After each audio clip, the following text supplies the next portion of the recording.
ಕೇಳ್ಕೊಂಡೇ ಬರ್ತಾ ಇದ್ದೀವಿ.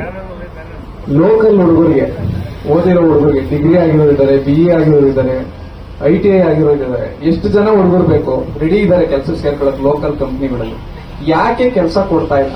ಓಪನ್ ಆಗಿ ಗೇಟ್ ಅಲ್ಲೇ ನಿಲ್ಸ್ಬಿಟ್ಟು ವಾಪಸ್ ಕಳಿಸ್ತಾ ಇದ್ದಾರೆ. ಸೆಕ್ಯೂರಿಟಿ ಕೈಲಿ ತಲೆ ಕಟ್ಟಿಟ್ಟು ತಳಿಸೋ ತರ ಲೆಕ್ಕಾಚಾರದಲ್ಲಿ ಹೇಳ್ಬಿಟ್ಟು ಕಳಿಸ್ತಾ ಇದ್ದಾರೆ.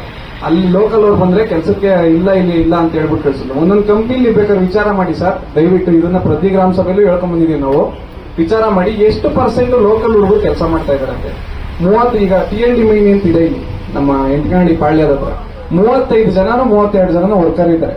2 ಹುಡುಗರು ಮಾತ್ರ ಇದ್ದಾರೆ ಲೋಕಲ್ ಹುಡುಗರು. ಎಲ್ಲ ರಾಯಚೂರು, ಗುಲ್ಬರ್ಗ. ನಮ್ಮ ಹುಡುಗರು ಯಾರೋ ಇಲ್ಲಿ ಕೆಲಸ ಮಾಡಿ ಸಂಬಳ ತಗೋಕ್ಕಾಗಲ್ವಾ? ರಾಯಚೂರು, ಗುಲ್ಬರ್ಗದಿಂದಾನೇ ಬರ್ಬೇಕಾ? ಇಲ್ಲ ಇಲ್ಲಿರೋರ್ಗೆ ಅರ್ಹತೆ ಇಲ್ವಾ ಅಂತನ ಏನು ಹೇಳಿ ಕಳಿಸ್ತಾರೆ ಲೋಕಲ್ ಅವ್ರು. ಸರ್, 1 ನಿಮಿಷ ನಾನು ಕ್ಲಿಯರ್ ಆಗಿ ಮಾತಾಡ್ಬಿಡ್ತೀನಿ, ಆಮೇಲೆ ನೀವು ಉತ್ತರ ಕೊಡಿ.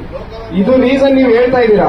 ಎಷ್ಟು ಕಂಪ್ನಿಗಳು ಈಗಲೇ ನಿಮ್ಮ ಹತ್ರ ಡಾಕ್ಯುಮೆಂಟ್ ಇದೆ ತರಿಸಿ, ಎಷ್ಟು ಕಂಪ್ನಿಗಳು ಲೋಕಲ್ ಹುಡುಗರು ಕೆಲಸ ಮಾಡ್ತಾರೆ, ಎಷ್ಟು % ಕೆಲಸ ಮಾಡ್ತಾ ಇದ್ದಾರೆ ಅಂತ ಹೇಳಿ. ಯಾಕಿದು, ಏನು ಉದ್ದೇಶ ಏನಿದ್ರದು ಏನಂತ ದಯವಿಟ್ಟು ನೀವು ಕನ್ಫ್ಯೂಷನ್ ಕೊಡಿ.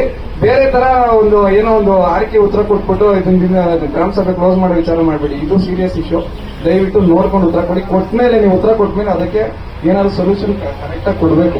ಇದಾದ್ಮೇಲೆ ನೀವು ಇದ್ರಲ್ಲೂ ಹೇಳ್ಕೊಂಡು ಹೋಗ್ಬಿಟ್ಟು ಮತ್ತೆ ಕ್ಲೋಸ್ ಆದ್ಮೇಲೆ ಮತ್ತೆ ಅದೇ ನೀವು ಬಂದಾಗ ನೋಡ್ತೀನಿ ಸರ್, ಚೆಕ್ ಮಾಡ್ತೀನಿ ಸರ್, ಇದ್ ಮಾಡ್ತೀನಿ, ಅದೆಲ್ಲ ಹೇಳಂಗಿಲ್ಲ ಸರ್. ಇಲ್ಲ, ಒಂದ್ ಕಂಪ್ನಿ ಮಾಡಕ್ ಬಂದಿರೋರು ಏನ್ ಮಾಡ್ತಾರೆ, ಸ್ಟಾರ್ಟಿಂಗು ಕೆಲಸ ಆಫರ್ ಇಡ್ತಾರೆ. 30 ಜನ 40 ಜನ ಕೆಲ್ಸಕ್ಕೆ ಬೇಕಂತ ಹೇಳಿ. ನೀವು ಅವ್ರ ಸರ್ಟಿಫಿಕೇಟ್ ಲೈಸೆನ್ಸ್ ಬಂದಾಗಲೇ ನಾವು ಸ್ಟ್ರಿಕ್ಟ್ ಆಗಿ ಲೋಕಲ್ ಹುಡುಗರು ಕೆಲಸ ಇಷ್ಟು % ಜನ ಕೊಟ್ಟು 1 ನಿಮಿಷ % ಕೊಟ್ಬಿಡಿ ಅಂತ ಹೇಳಿದ್ರೆ ಆಗುತ್ತೆ. ಈಗ ನೀವು ಹೇಳ್ತೀರಾ ಹೊಸದಾಗಿ ಯಾರೋ ಒಬ್ಬ ಹುಡುಗ ಎಜುಕೇಶನ್ ಮಾಡ್ಕೊಂಡು ಬರ್ತಾನೆ, ಬಂದವ್ನು ಕೆಲಸ ಹುಡ್ಕಕ್ಕೆ ಹೋಗ್ತಾನೆ ಸರ್ಟಿಫಿಕೇಟ್ ತಗೊಂಡು. ಅವಾಗ ಅಲ್ಲಿ ಓಪನಿಂಗ್ಸ್ ಇರಲ್ಲ, ಕೆಲಸ ಇರಲ್ಲ. ಸ್ಟಾರ್ಟಿಂಗ್ ಬಂದಾಗ್ಲೇನೆ ಎಷ್ಟು ಜನ ಇದಾರೆ ನೋಡ್ಕೊಂಡು ನಿಮ್ಮ ಹತ್ರ ಬಂದಿರುತ್ತೆ, ಗೊತ್ತಿರುತ್ತೆ ನಿಮ್ಗೆ. ಅಟ್ಲೀಸ್ಟ್ ಒಂದು ಪ್ರಕಟಣೆ ಹೊರಡಿಸಿ, ಇಷ್ಟು ಜನ ಯಾರು ITI ಮಾಡಿ ಒಂದು ಲಿಸ್ಟ್ ಇಟ್ಕೊಳ್ಳಿ. ನಿಮ್ಮ ಹತ್ರ ಬಂದಿರ್ತಾರೆ ಹುಡುಗರು ಇದಾರೆ. ಈಗ ನಾನು ನಿಮ್ 3 ಇಂದ 4 ಜನ ರೆಡಿ ಇದ್ದಾರೆ. BE ಆಗಿರೋ ಹುಡುಗ ಇದ್ದಾನೆ, ಒಬ್ಬ BE ಕಂಪ್ಲೀಟ್ ಆಗಿದೆ, ಟಾಪರ್ ಅವನು. ಫಸ್ಟ್ ಕ್ಲಾಸ್ ತಗೊಂಡಿದ್ದಾನೆ BE ನಲ್ಲಿ. ITI ಎಲೆಕ್ಟ್ರಾನಿಕ್ಸ್ ಆಗಿರೋ TND ಮೈನಿ ಎಲೆಕ್ಟ್ರಾನಿಕ್ಸ್ ಕೆಲಸನೇ ಅಲ್ಲಿ ಇದೆ, ಅಲ್ಲಿ ರಿಕ್ವೈರ್ಮೆಂಟ್ ಇದೆ.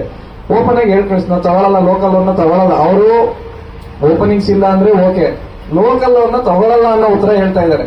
ಈಗ ಅದಕ್ಕೆ ಸಂಬಂಧ ಬರಲ್ಲ ಅಂತಾನೆ ಉತ್ತರ ಹೇಳ್ತಾರೆ. ಯಾಕೆ ತಗೊಳ್ಳಲ್ಲ, ಯಾಕೆ ಏನಕ್ಕೆ ಕೆಲಸ ಲೋಕಲೈಸ್ ಯಾಕೆ ಕೆಲಸ ಮಾಡ್ತಾರೆ? ಈ ವಿಚಾರ ಸ್ಟ್ರಿಕ್ಟ್ ಆಗಿ ರೂಲ್ಸ್ ಆಗುತ್ತೆ ಸರ್.